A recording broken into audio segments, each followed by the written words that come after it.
everyone, and welcome to my podcast, Today is Not Tomorrow. Here with me, I have a wonderful guest, the author of the Gen Z book, Riya Goel. Hi Riya, how are you? Hi Mofi, I'm great. How are you?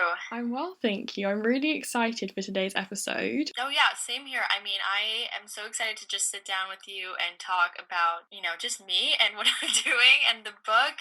I love how authentic your podcast is. I'm just here to talk to you like we would any other day. So here we are. Perfect. We've already started saying the book. I'm sure everyone's thinking what on earth's going on. Don't worry, we will jump right into all of the juicy stuff. Before we do, we're coming really close to the end of the year. It's crazy. 2020 has been a roller coaster. And that means that these are the few episodes where we will be continuing with my theme, Letters to Self, which means at the end, Riya, I will ask that you write a letter to future you. Honestly, not even with words of wisdom, but to congratulate yourself for getting through the year and plan ahead, see if you achieve all the goals that I'm sure you have and you will do in the future. A lot thrown at you, but does it sound good so far? Oh yeah, I love that. I mean, I believe in manifestation and just, putting that positive energy, putting your goals out there and then, kind of manifesting that for your future self. So I'm all for it. I love that. You've brought it up, Riya. I'm sorry, I can't deviate from the fact already. But you said that you're into manifestation. I'm the sort of person who listens to the playlists and before bed and when I wake up. Are you similar? Yeah, I don't do that. But I kind of, manifest things that I definitely want to put out there. So I have this like little journal that I kind of write into kind of before I sleep. So like even if it's something that I have the very next day. So if it's a test or if it's like hard assignment that I have to finish or something I have to get through, I'm like, I'm going to get through this, or I have already done this, so that way I'm like, yeah, I got this, going into that future, next day or next week. Obviously I have like larger life goals as well that I kind of jot down in there, but I try not to worry about that too much because, I don't love to pencil everything in. Life happens and sometimes things happen for the better as well. So I like to steer away a little bit from like those huge, larger life goals, but obviously everyone dreams a little bit. So I have those sprinkled in there. And yeah, I like to listen to podcasts that really just make me think internally. I'm very philosophical. I like to think on that like very, very like large level. And I feel like that those kind of like thoughts kind of trickle down to me and just like make me a better person, realizing everyone's perspective. I'm a huge perspective thinker. Anyone who's like heard me talk about anything or at anything has always listened for me. I always talk about going outside of your perspective and gaining other people's perspective, and that all ties into intersectionality. And so I truly believe in listening to other people's stories, seeing where they come from. Even if you are Mofi, we're they're around the same age, we do kind of the same stuff, but your story is totally different, and the things that you do every day are totally different than what I do. And even if I took one good thing from you and implemented that in my life is so much better and totally different. And also my life now has a piece of your story in it, and so I think that's so cool, and I love doing that and love thinking about things like that, expanding my worldview on a daily basis. So through podcasts and things, I like to kind of delve into that. And then music, I'm kind of all over the place in music. Sometimes when I'm doing intense math calc problems, I'll be doing classical music. I don't know why, but that just keeps the calm in the storm of like flurry of writing. When I was writing my book, for example, I listened to some weird like heavy metal nonsense, and I don't know if that like I never listened to anything like that, but for some reason it worked, and I was just like stuff going on in my brain, and then like my subconscious almost writing this book for me. So that's what worked for me there. But yeah, honestly, I just like love dabbling into everything and then just seeing what works. I love that, and I love how there is such a variety with you writing things down. It's evident and that's something you're also good at, considering you wrote a book. And we changed so much. The heavy metal, the classical. We're not the same every day, so I Oh do my god, love. polar opposites, right? Like, you would Honestly. never think the same person could listen to both, but for some reason it works. And I listened to this podcast like a couple weeks ago, and it was talking about what kind of music and like vibrational frequencies is best for the kind of work or task you're doing. It was actually ironic. The best music to listen to when you're doing math is classical music. I was like, yes, I'm doing something right, something to look into. And sometimes even like hearing certain vibrational frequencies can help you when you're stressed or like anxious or things like that too. So if I'm going through a phase where that's like something I'm feeling, I always try to like refer back to my Spotify, find something of those frequencies. And actually on Spotify they do have sounds of certain vibrational frequencies as well. So not to ramble on to that, everyone, if you're listening to this, you can definitely, I think it's a cool thing to just kind of look into. But yeah. And as you said, people who might think we're rambling on, people who don't believe in speaking things into existence, if there's one thing I can give advice on, it is that it is so helpful and it does work. And when you say something out loud, you strive to accomplish that goal and it becomes a mantra that you live by every day until it Definitely. happens, until it comes true. And sometimes it doesn't happen in the way that you expect, but Yes. sometimes it can happen for the better. It might happen for the worse, but in some way, shape, or form, it happens. And I think that's what we're saying. You kind of speak it into existence. You're saying it's going to happen, and sometimes it works, sometimes it doesn't, whatever. We manifest things, we try, and then we move forward. I agree 100%. Now, Ria, within this very small time, you have touched upon so many things. I've heard words, intersectional, the book, the book, the book. Ria, what is the title of the book, please? The book is called The Gen Z Book. And yes, I know, simplistic, very just like, period, this is what it is. But I was, thinking about the title, and I was trying to play on words and be all creative. And I was like, you know what? I'm just gonna, make it what it is, and that's the Gen Z book. I talk about Gen Z in this book and every single nuance, possible, every single characteristic that I've seen as a Gen Zer myself. And I think what makes my perspective unique and why I think me being the author of this book is different than other works about Gen Z is because I am a Gen Zer myself. Probably everyone on this podcast is either Gen Z or like someone who cares about Gen Z. People, I think, write a lot about who Gen Z is, but don't talk enough to Gen Zers. And we all know, I mean, like, I don't know if a 30-year-old necessarily could explain what is going on or the most popular sound on TikTok. I don't know if unless they're on TikTok 24/7, right? I'm not sure if a Gen Xer could really tell us what online school is like, because they haven't done that before. We have very unique experiences that we've collectively experienced as a generation, and that's really sets us apart. I mean, even my parents and I have totally different childhoods. We could have extremely similar circumstances, but because of technology, because of the world we live in, it's totally different. And so even if my parents do want to try and help me at some points or like give advice, sometimes they can't because they just don't know what we're going through, right? So, we're just different from the get-go, and sometimes that works for us, sometimes that doesn't work for us. And so yeah, like I said, I really just try to go into everything about Gen Z possible. When I introduced you, Ria, I wanted us to ensure that the spotlight was on you being the author of your book. And Yeah. although it was a one sentence opener, I know you are so much more than an author. You do so many things, and that's one reason why I'm really excited to read your book and to read a bit more about who you are, what your passions are, and the inspiration for you to finally allow people to walk into the lives of a Gen Z member. I think that, as you've said completely, our parents have not experienced what we have experienced. No one other than us are able to express what life as a Gen Z member is. And the best example I think I can say is this year, and the protests in summer, and the Black Lives Matter movement, and all movements being brought to light. So I am so happy that you've finally done this, because I think that you have written the words and the emotions and the questions and the answers that we have all bottled up for such a long time. So thank you so much for that, and I do commend you. Another thing is that this year has been hectic, and you wrote a book. You started it and you have finished it. It's amazing. Honestly, it's so impressive. I'm really proud and I can't wait to read it. I do want to go a bit deeper. into your book, you started to say that, well, within the title, it's focused on Gen Z. Let's kind of paint a picture with a bit of background. What inspired you to write the book? How long did it take you to write the book? And what were your motivations? Yeah. Gosh, that's like everyone's first question, and I'm like, I don't know.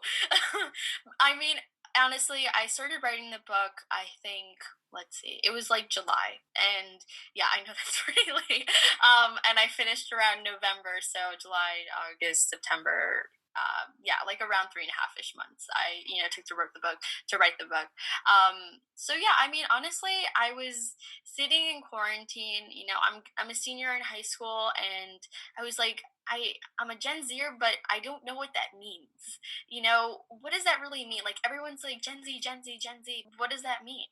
Who are we? What are we going to be doing, and who are we going to be in the future? Those were some of these larger questions that I was just thinking about, and I was like, okay, let's start doing some research. So I started doing some research, talking to people, and first I was like, maybe I'll just like write an op-ed or something like that, just like a small piece, and it's just something out of interest, and hopefully it gets out there.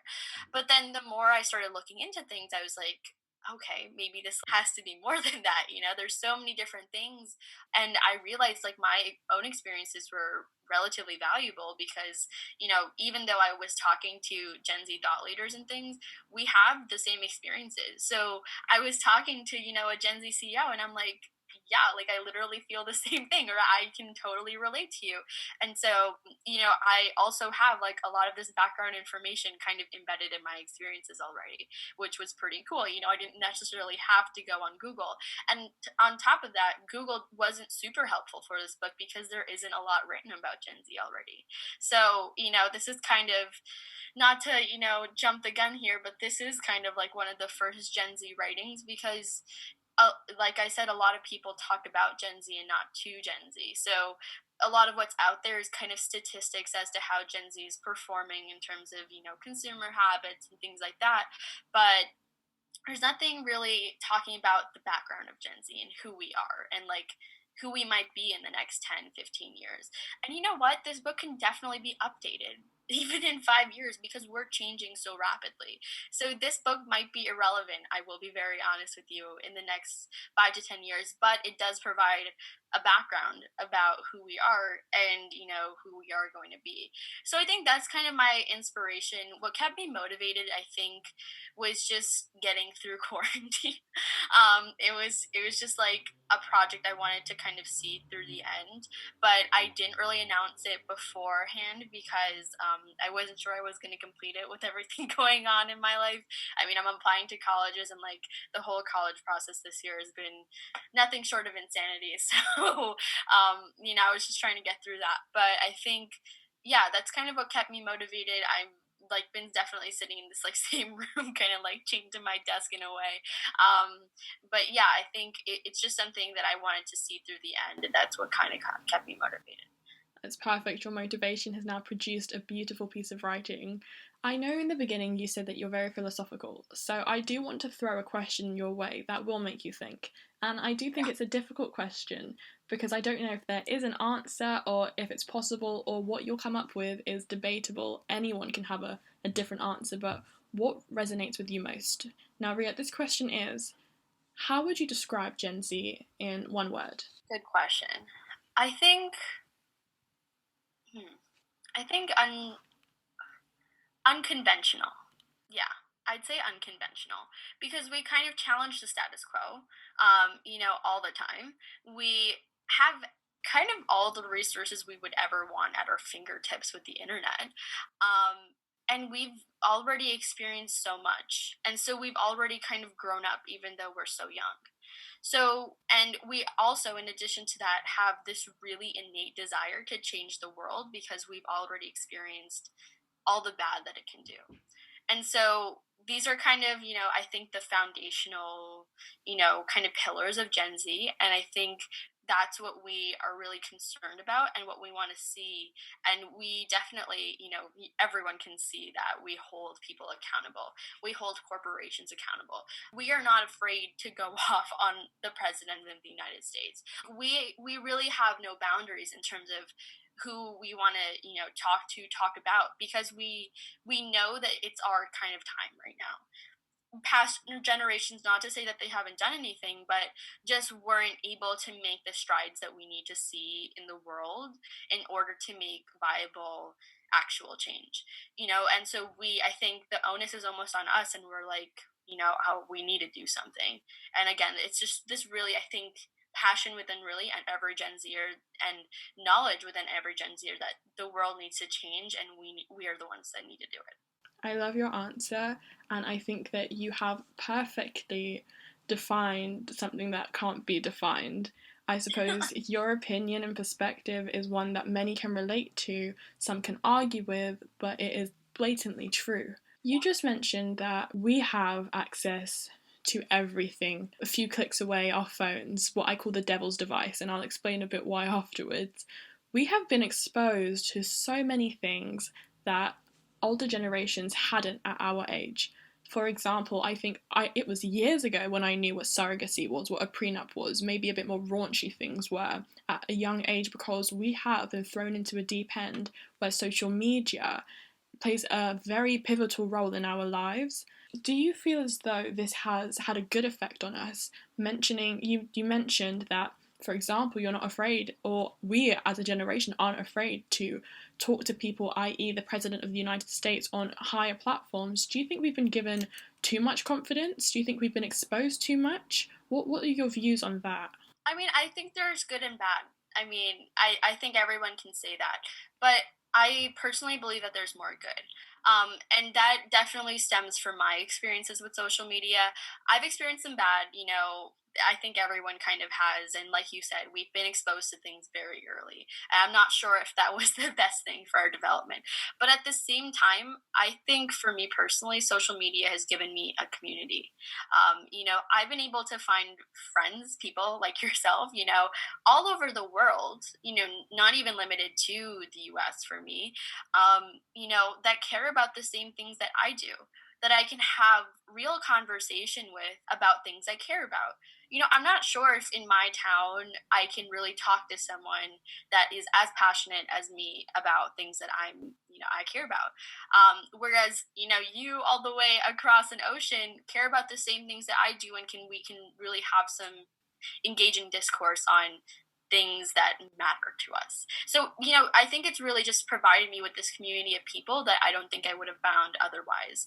And in addition to that, I think it's kind of empowered me to talk more about the things that I care about. Whereas I think if I was just in my little bubble of like my town, my community, where I am and where I live right now, I'm not sure that I would have been able to do all of the things that I have been able to do. I'm not sure I would have. I think it has emboldened us a little bit. I'm not afraid to reach out to someone on DM and just be like, hey, can we collaborate? Or hey, can we like do this together? Or like, hey, can we just like have a conversation? So I think in that way, it's a good thing. Obviously, there's bad things. I'm not sure our feed is as diverse as we need to be. I'm not sure that my feed is representative of like every single person or like the world in general. I feel like it is generally a little bit of like my thoughts and my little echo chamber. So yeah, there's definitely some bad things with social media. I'm not sure that that's what everyone has experienced, but for me, I think it's more good than bad, because it kind of gives us this ability to connect with people and do a lot of what we want to do, and actually learn a lot about who we are. A lot of people have been able to find those communities and those people that are who they want to be or who they are currently, and I think that's something different. Yeah. Do you touch upon things like social media in the Gen Z book? Yes, definitely. I actually have a chapter on TikTok, and how like that's our network and that's our social media platform for our generation. So yeah, I mean, it's definitely revolutionized who we are. We are. I think TikTok is such a great example because we are able to like the For You page is able to accurately like describe who I am as a person. Like Mm. I'll just see a video and this person will be like cares about social change and like all of these like things that'll describe me as a person. I'm like, I couldn't have said it better myself. Like you literally just described me. And it's so weird. And I'm like, how did that land up on my For You page? But literally like that's what it is. I think the content is so relevant to who you are, and then you're able to find people who like literally match you to like the T. So that's pretty cool, I think. And you know, it definitely, TikTok has like a side of everything. I can find financial investing advice, but I can also find dance videos. Like, talk about a diverse network, right? So yeah, and I think the information is really digestible and easy to understand, you know, no matter the concept, generally. And another thing I think, to just add on to here, our attention span as Gen Z is so low. Like we just don't have an attention span. I think there's a fact or like a statistic in my book. We I think look at a particular post for like maybe 2 seconds, probably less than that. And so like it's for us to look at something and to stay on that piece of content for more than that 2 seconds.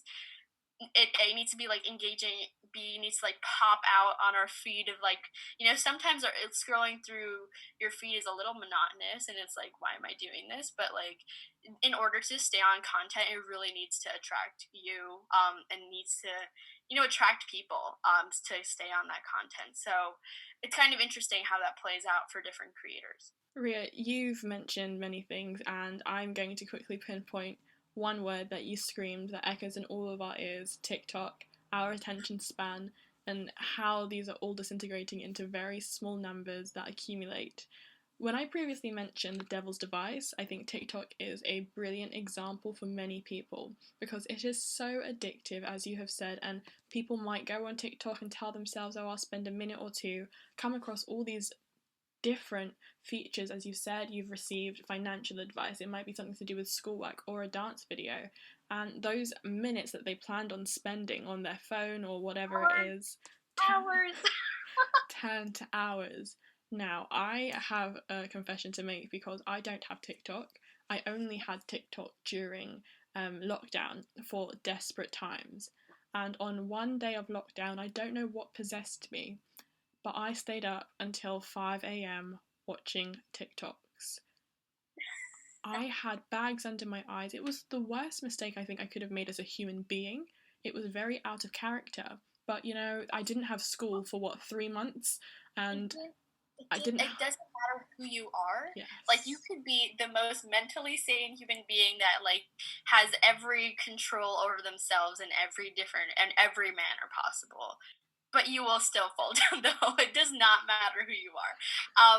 But I think, you know, it just speaks to the power of these social networks. Like it literally keeps us up all night. Like, and some people just aren't apologetic for it, and it's like, yeah, there's definitely bad to it. You know, TikTok, like you scroll on TikTok, I might have been like, oh, I'll just spend 10 minutes on it, but like I definitely spend an hour on it. You know, those kind of things I think are very, I think, not even unique. I think they're common experiences within our generation and even out of our generation. So I think yeah, it's totally a devil's device, but I think it, you know, you can play devil's advocate too. And so I think it goes both ways, and we definitely have to. That's something I do talk about in my book. You know, this lack of control that we have, because you know everything's just been exposed to us. You know, our parents didn't have social media, so they can't even be like, hey, like this is how you can limit yourself. And we're constantly being exposed to media, every kind of media, you know, like, and just sitting on a screen like 24/7. There's just so many things going on in our brain, and like scrolling through TikTok gives us dopamine, and so we're constantly getting this like dopamine, you know, I guess buzz every time we like watch a video. And so it's really hard to not watch the video because it's like you're getting this dopamine, and that's scientific. Like that's not even something you can definitely control necessarily.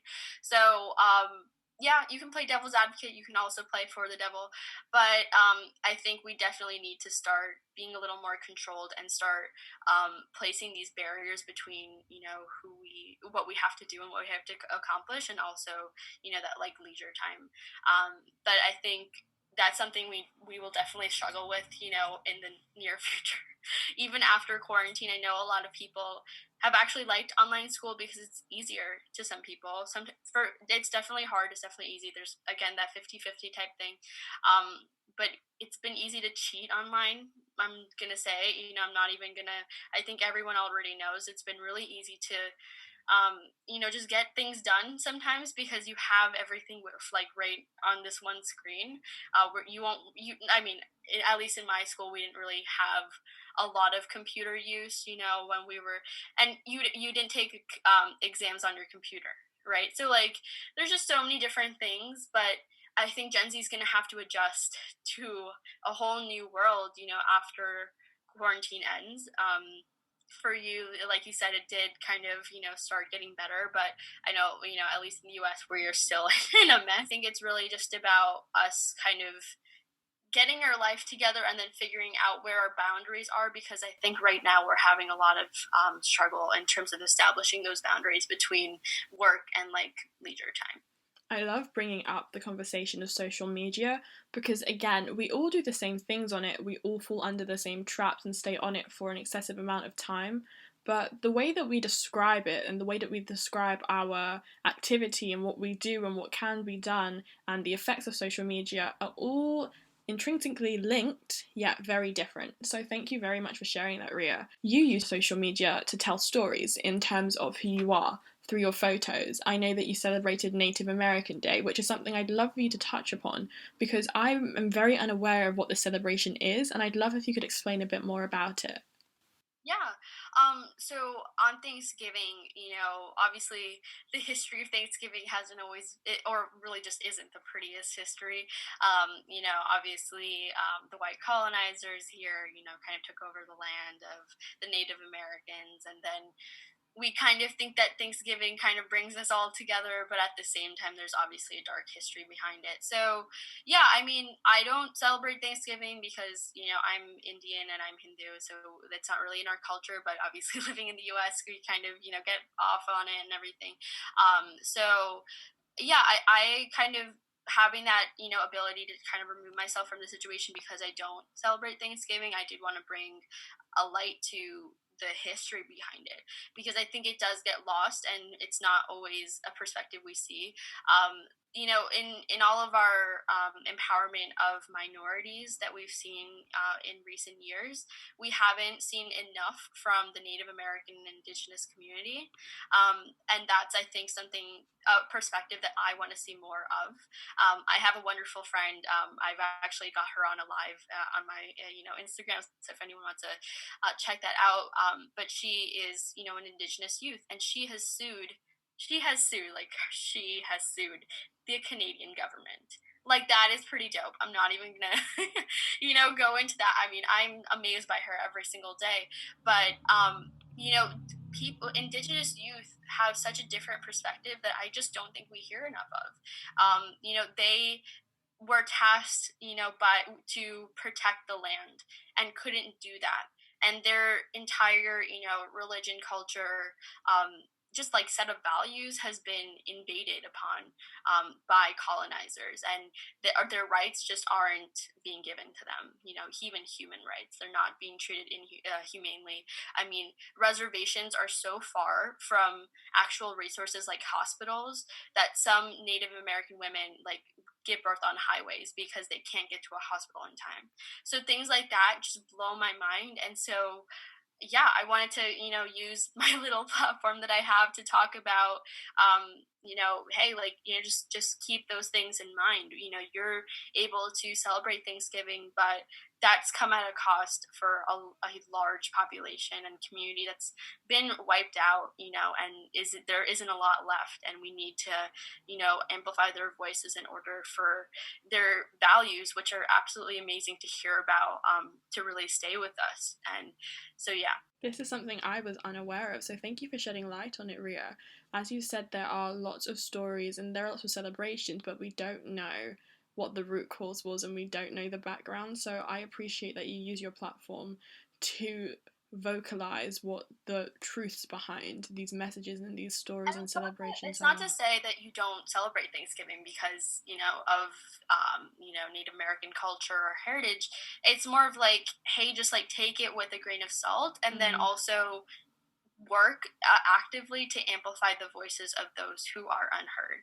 And I think that is just something that everyone should do in their own way. And I think it's also a call to action for larger corporations who, can influence a large group of people to, again, amplify the voices, bring these people front and center stage to, tell us and inform the world about their perspective, which I think is very needed and necessary. You say it so beautifully, amplify the voices that aren't heard. And I Yeah. think that you do just that, not only by writing your book, but you are an intersectional feminist. Now, I will leave it to you because when I throw that word around to people, they have no clue what I've just said.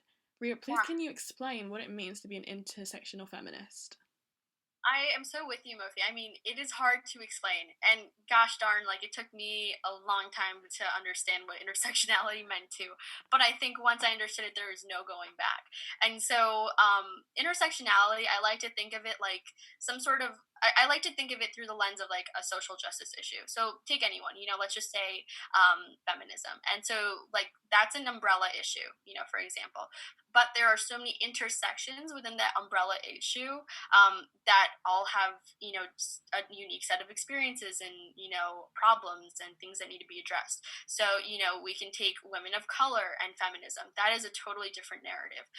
You can take the LGBTQ community and feminism. Totally a different set of experiences. And then even in those two issues I just said, women of color that are LGBTQ, or in that community, that is another intersection. So there are countless, literally countless intersections within larger issues. And it's really about exploring all of those different intersections to make spaces more equitable. For example, like, I mean, in the feminist movement, early feminism was majority white women, and they had the privilege and ability to advocate for issues like feminism, whereas a woman of color couldn't necessarily do that, in that day and age. Whereas now, women of color are typically more suppressed than white women, just even in the United States. And so that their perspective and their narrative is different because of their lived experiences and history. So like there's all of these just like different things that like intertwine and intermingle, and then we just need to like be cognizant of really like everyone's just unique set of experience. And that kind of goes into my general idea that we need to broaden our perspectives and really just like understand where people are coming from and where they are right now. So I hope that explains that. It does. And I love how you said that it took you a long time to grasp the concept of what it I, means to and I be. still don't think I have. I think it's like an ever Yeah. growing concept, and as I evolve, hopefully I do evolve a little bit more. I think it's gonna grow with me and mean something to me maybe like 10 years later, definitely. Yeah. So yeah, I don't think I fully understood intersectionality. I don't know if I'm like a true intersectional feminist yet, but I'd like to think that I am, and I like to think that I think a little bit deeper and broader than, most people. And so I encourage that in anyone, to kind of just be, to even think like that, just to, just think in a different manner, I think. And it's so hard too because changing your thinking has to be the hardest thing anyone can do. It has to be. I mean, I was watching I was listening to a podcast. Yeah, I was listening to a podcast, and it was, change your thinking to be more positive. A lot of people are, and even myself, were like, I can't do this, or I can't do this, or, we kind of like already tell ourselves we can't do things. Whereas, if you say you can do things, it's a simple letter that you took out of a, can to a can, but that made all the difference and could empower you to do more. And I mean, that's an example as old as time. I think everyone's parents have told them that. But, I think changing your thinking is really hard. And so it's not a change that can be made overnight. And I'm still making that change within myself. But it's something that, if we're a little bit cognizant of it every day and just work towards it, hopefully we'll become better people for it. The message you've gotten across there, loud and clear, is that we are still evolving and changing. And like you, I have yet to fully, I don't think I ever will, understand what it means to be an intersectional feminist. Although I claim to be one and I do my very best to supposedly tick all of the boxes that make me one in the way that I act, in the way that I think, there are constantly things that I will never understand, and there are constantly questions that I will ask myself that contradict maybe my beliefs, or just it's a whole little situation going up in there. And I really do appreciate the way that you have voiced this in terms of what it means and how you are embodying the being of an intersectional feminist. It's not easy, Yeah. to put it Yeah. And easily. I don't think I've done it yet either, like you were saying. So we definitely, have to just keep going and, moving in the path to, intersectionality. So if we can, I think it's about just if we can actively know that we're making that change and working towards that change, we're going in the right direction. And I think that's what, if everyone can do that in some way, shape, or form, we already have a better world, in some capacity. I agree. Onwards and beyond. That's all we can hope for, really. Yeah. Um, Again, with your book, Ria, I I kind of wanted to steer everything else away for us to just focus on it, but it's kind of hard when you're as amazing as you are, because you do so much work with gender equality. You do lots of voluntary work. I know that you received, okay, now everyone hear this loud and clear, the Presidential Award for Voluntary Service. That in itself, Ria, is amazing.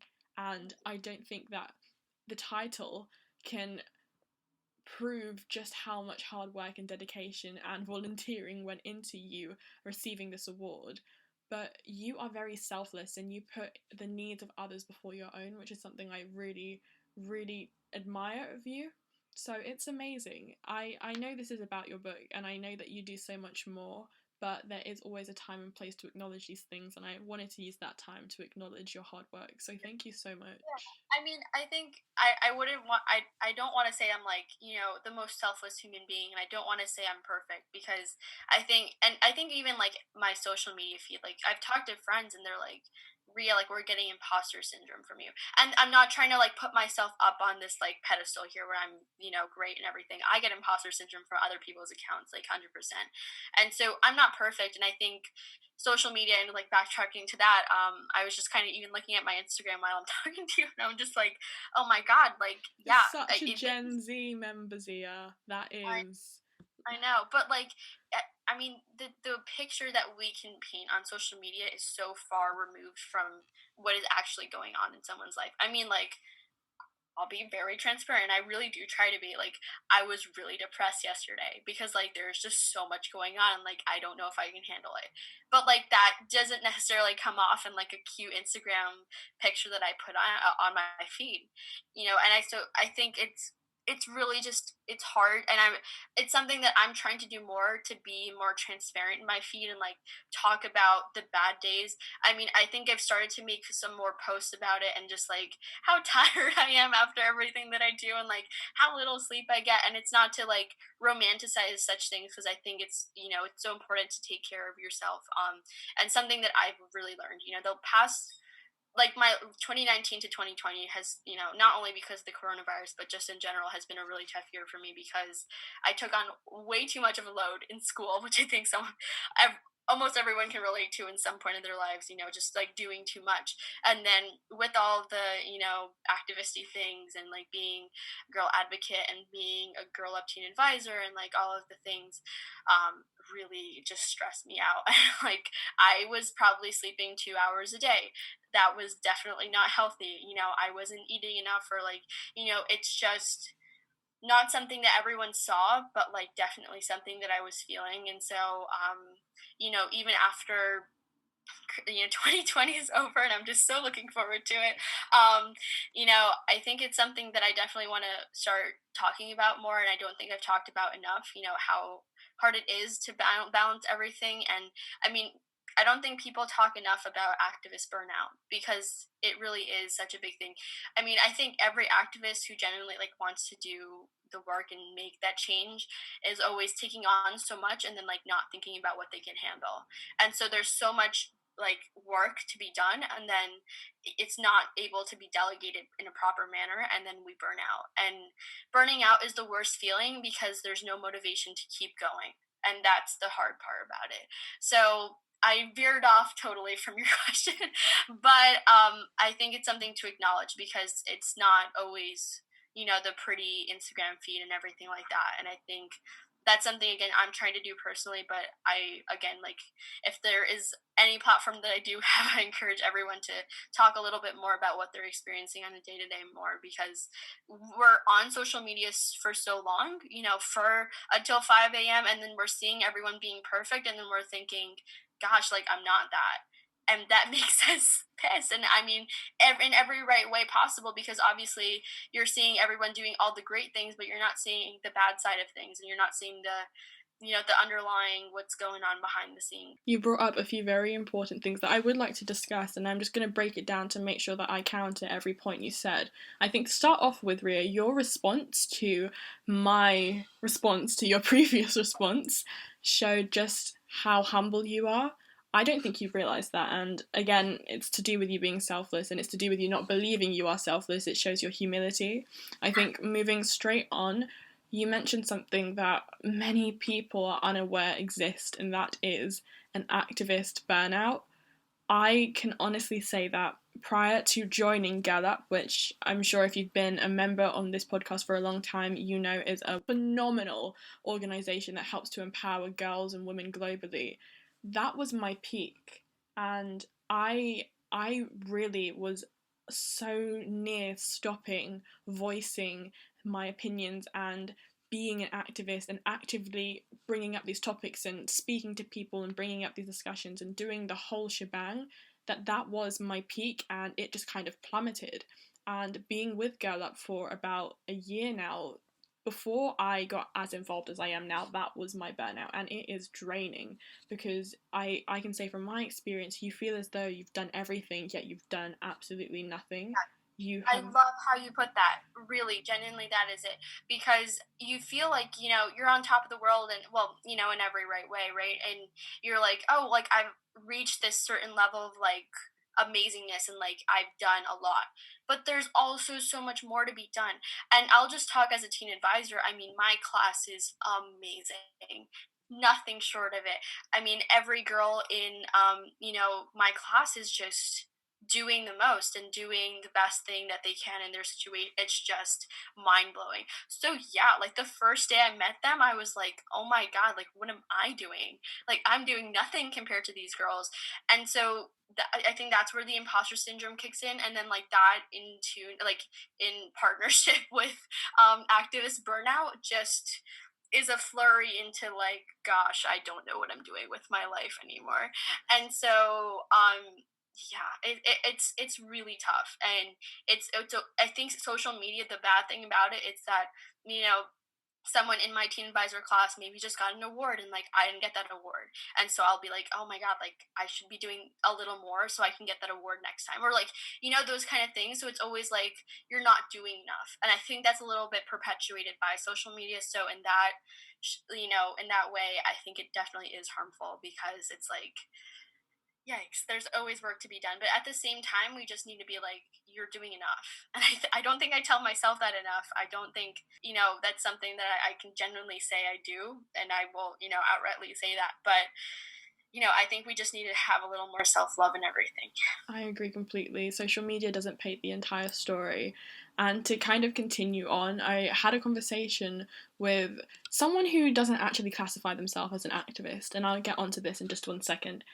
They were kind of asking, what do I do in a very broad term? They're aware that I am a feminist and I am an activist. What is it that I do?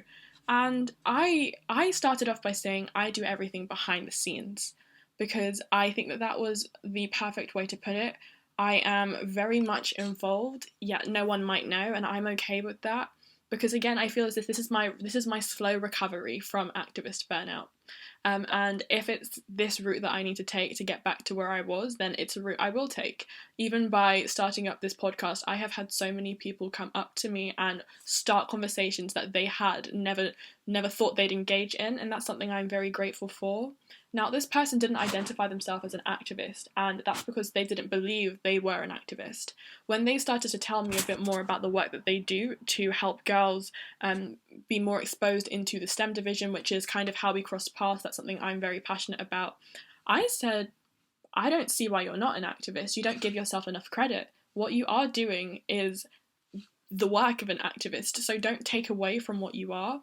And this comes in handy with what you were saying about social media. It's that if you didn't post it, it didn't happen, or if there aren't so many likes on it, it's not appreciated. But that's not really the truth, and that's not how things work. So I am very, very happy that you did bring this up, and I'm happy that we got to shed some light on that, because I think that's something very important. Yeah, I hate that. I hate that mentality, and I have it too. It's so innate, I think, in every single one of us that's active on social media. Oh, like if you didn't post it, it didn't happen.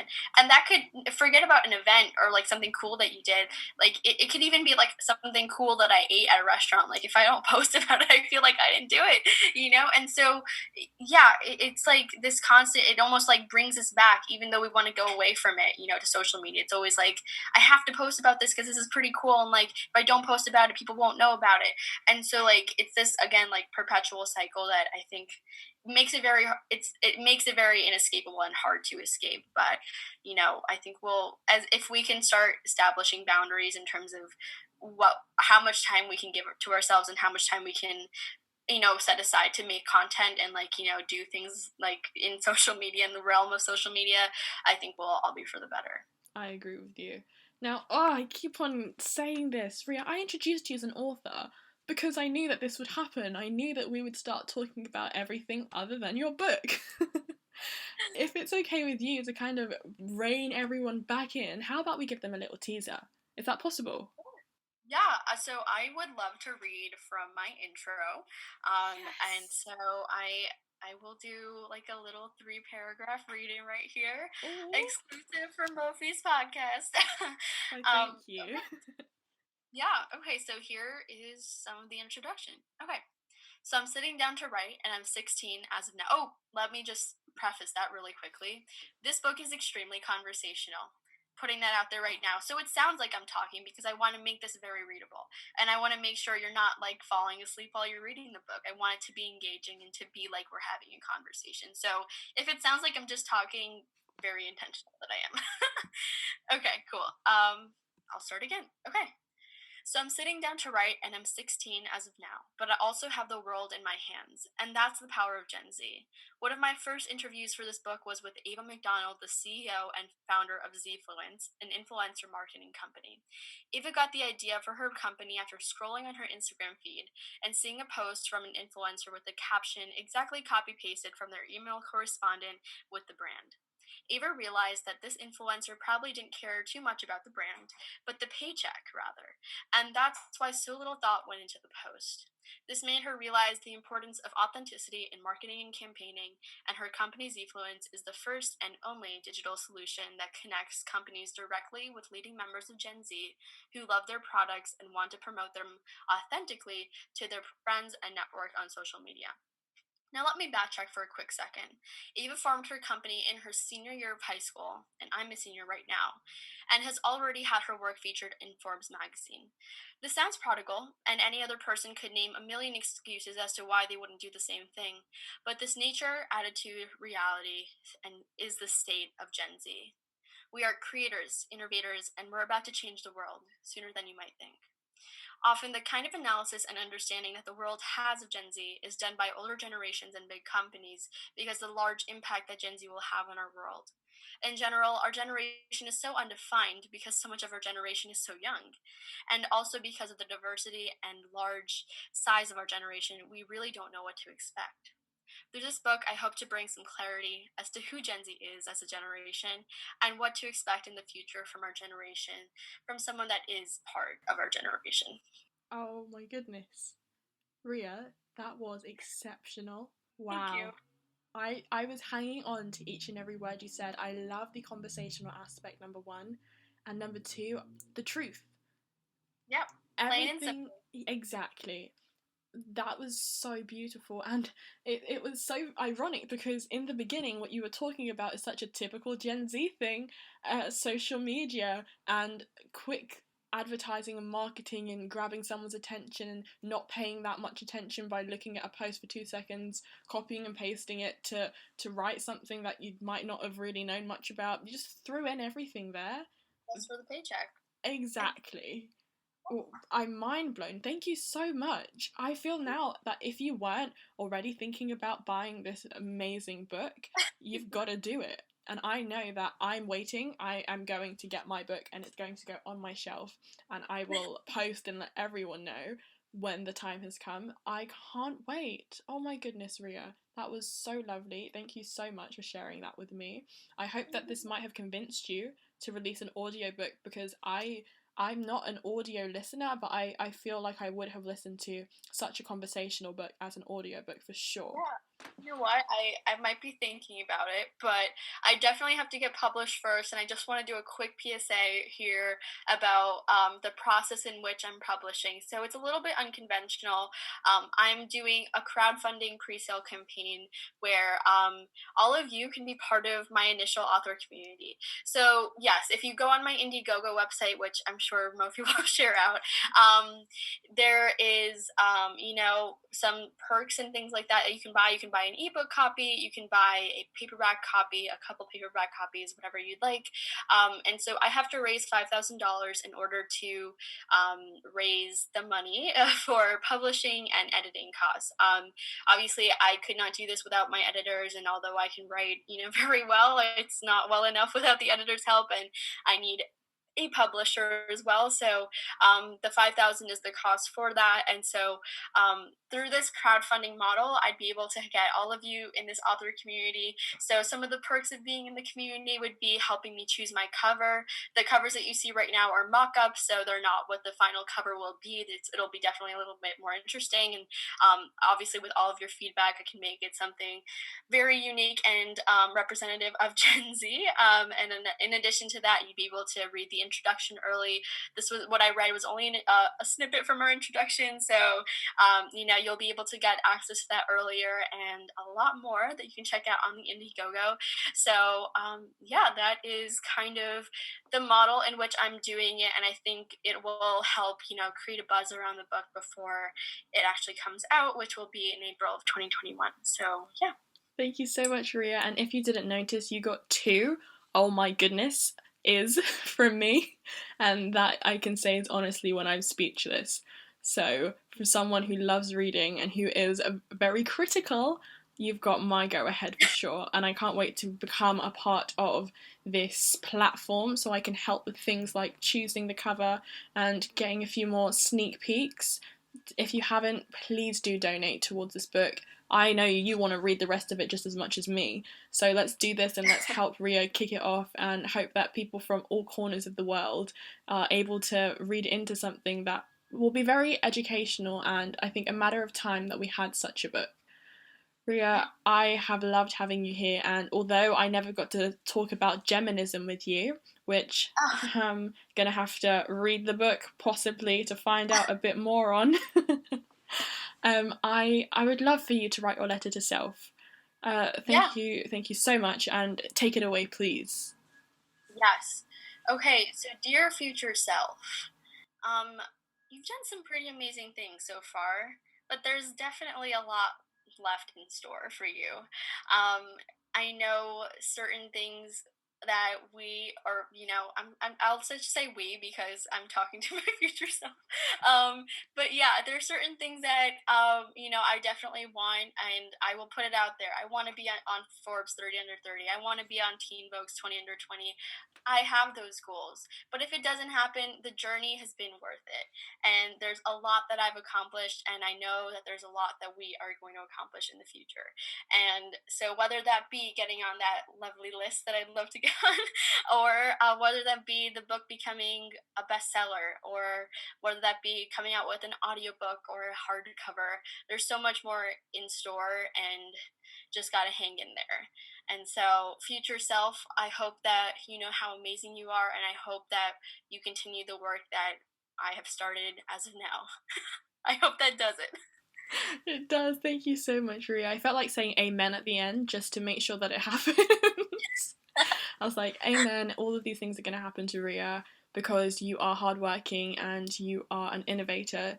You do so much, and although you are busy with applying for colleges, or I felt so weird saying applying for universities, as we would say, I wish you the best of luck. I also wish you the best of luck with the publishing of the Gen Z book. And I'm here for the ride. I can't wait. Thank you so much for being on this episode.